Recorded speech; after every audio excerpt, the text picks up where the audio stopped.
Good morning. Ayan, good morning sa inyo. Pero ako hindi pa ako natutulog. Galing akong duty. Out ko is 10 p.m. Hindi na ako nakatulog. Anyway, nandito po ako ngayon sa Liwliwa, Zambales. Ayan.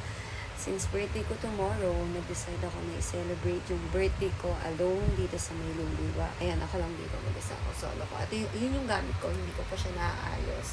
Mamaya ko siya ayusin dahil ano ko is mag-power nap muna kasi wala pa talaga akong tulog. Out ko 10 p.m. Dire-diretso na yun, bumiyahe na. Hindi naman sa dire-diretso. I mean, bumiyahe ako agad-agad nang walang tulog. Yun lang. Hey guys!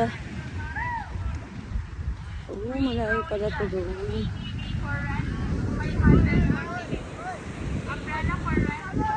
Gugutom na ako. Pupunta tayo ng Taco Joints. Kakain ako. And maghahanap ako ng mule kasi gusto ko pong mag-inom. Para chill-chill. Celebrate, ganon. So, hello guys. Ayan, naglalakad ako ngayon.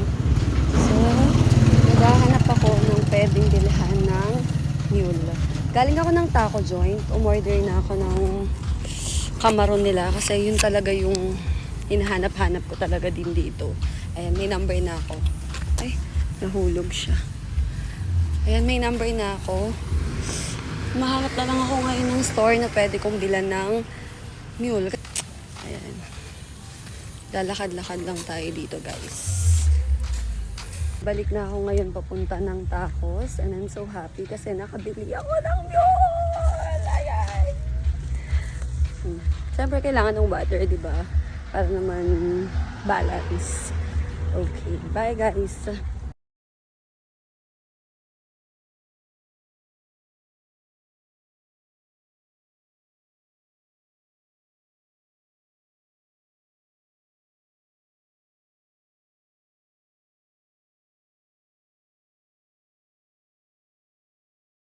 Guys, sobrang ganda dito.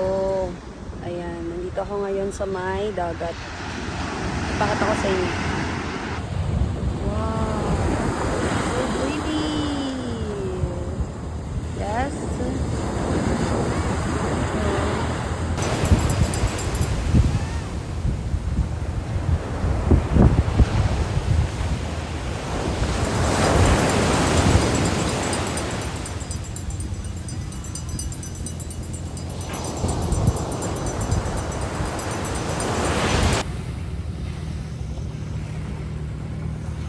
Kakatapos ko lang mag-watch ng sunset. Balik na ako sa